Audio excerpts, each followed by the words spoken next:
Hi, ഇന്ന് നമുക്ക് നല്ല തനി നാടൻ ഒരു രസം ഉണ്ടാക്കാം. മല്ലിയും മുളകും എല്ലാം ഇട്ട് നല്ല നാടനായിട്ടുള്ള കുരുമുളകൊക്കെ ഇട്ടുള്ള രസം. ഇത് നമുക്ക് പനി ചുമ ഒക്കെ ഉള്ളപ്പം കഴിക്കാനും ഒക്കെ നല്ലതാണ്. ഞാനിവിടെ മക്കൾക്ക് അത് അരിച്ച് കുടിക്കാനൊക്കെ കൊടുക്കും. നല്ല ടേസ്റ്റാണ്. നമുക്കൊന്ന് ഉണ്ടാക്കി നോക്കാം. രസത്തിന് ആവശ്യമായ ഇൻഗ്രീഡിയൻസ് നമുക്ക് നോക്കാം. വെളുത്തുള്ളി വേണം. ഒരു കുടം വെളുത്തുള്ളി എടുത്തിട്ടുണ്ട്. മല്ലി, ചെറിയ ജീരകം, ക്യുമിൻ സീഡ്, ഇഞ്ചി, വറ്റൽമുളക്, ഒരു 10-25 കുരുമുളക്. ഇതെല്ലാം കൂടെ നമുക്ക് മിക്സിയിലിട്ട് നന്നായിട്ട് പൊടിച്ചെടുക്കാം.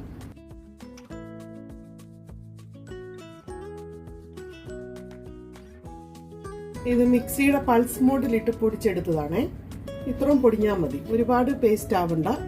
ഇങ്ങനെ തരിതരിപ്പായിട്ട് പൊടിച്ചെടുത്താൽ മതി. പാൻ ചൂടാക്കിയിട്ടുണ്ട്. അതിലേക്ക് നമുക്ക് 2 സ്പൂൺ ഓയിൽ ഒഴിച്ചു കൊടുക്കാം. ഒരു ചെറിയ സ്പൂൺ കടുക് പൊട്ടിയിട്ടുണ്ട്. അതിലോട്ട് 2 പഴുത്ത തക്കാളിയും 3 പച്ചമുളകും ഇട്ട് കൊടുക്കാം. ഇത് നന്നായിട്ട് മിക്സ് ചെയ്തിട്ട് നമുക്കൊന്ന് മൂടി വെച്ച് കൊടുക്കാം. ആ തക്കാളിക്കകത്ത് നന്നായിട്ടൊന്ന് വെന്തുടയാൻ വേണ്ടിയാണ്. തക്കാളിക്കകത്തും ഏകദേശം വെന്തിട്ടുണ്ട്. അതിലോട്ട് നമുക്ക് പൊടിച്ചു വെച്ച മിക്സ് ഇട്ട് കൊടുക്കാം. ഇതിലോട്ട് 1/2 സ്പൂൺ കായപ്പൊടി, ആവശ്യമായ ഉപ്പിട്ട് കൊടുക്കാം. നന്നായിട്ട് മിക്സ് ചെയ്ത് കൊടുക്കാം. ഇതൊരു ചെറിയ നാരങ്ങയുടെ വലിപ്പമുള്ള വാളംപുളി ചെറിയ ചൂടുവെള്ളത്തിൽ കുതിർത്ത് വെച്ചതാണ്. അതിൽ നിന്ന് നമുക്ക് ഇങ്ങോട്ട് പിഴിഞ്ഞ് ഒഴിച്ചു കൊടുക്കാം. മുഴുവൻ ഒഴിച്ചു കൊടുക്കണമെന്നില്ല, നമ്മൾ ആവശ്യത്തിന് നോക്കിയിട്ട് ഒഴിച്ചു കൊടുത്താൽ മതി. പകുതി ഇപ്പോൾ ഒഴിച്ചു കൊടുക്കാം. പുളിവെള്ളവും ചേർത്ത് നന്നായിട്ട് മിക്സ് ചെയ്തിട്ടുണ്ട്. ഇനി അതിനായിട്ട് നമ്മൾ ഒരു വലിയ കപ്പ് തിളച്ച വെള്ളം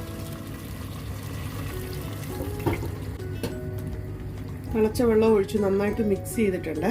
ഈ സമയത്ത് നമുക്ക് ഉപ്പൊക്കെ ചെക്ക് ചെയ്യാവുന്നതാണ്. ഇനി ഇത് ഫ്ലെയിം കുറച്ച് നന്നായിട്ട് ഒരു 20 മിനിറ്റ് തിളയ്ക്കണം. നമുക്ക് മൂടി വെച്ച് തിളപ്പിക്കാം. നന്നായിട്ട് തിളച്ചിട്ടുണ്ട്. അതിലോട്ട് നമുക്ക് ഒരു ചെറിയ പിടി മല്ലിയില ഇട്ട് കൊടുക്കാം. മല്ലിയിലയും കൂടി ഇട്ട് വീണ്ടും 10 മിനിറ്റ് ചെറിയ തീയിൽ ഇട്ട് തിളപ്പിക്കണം. നമ്മുടെ രസം ഇപ്പം റെഡിയായി. എനിക്ക് രസം ഭയങ്കര ഇഷ്ടമാണ് ചോറിൻ്റെ കൂടെ കഴിക്കാനും. പിന്നെ എനിക്കാണെങ്കിൽ പനിയൊക്കെ വരുമ്പോൾ എൻ്റെ അമ്മയാണെങ്കിൽ എനിക്കിതൊക്കെ ഉണ്ടാക്കി തരാറുണ്ട്.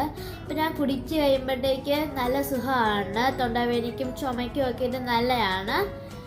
നിങ്ങളെല്ലാവരും റെസിപ്പി ട്രൈ ചെയ്യണം. Hope you like this video. Thank you, bye bye. See you on the next video.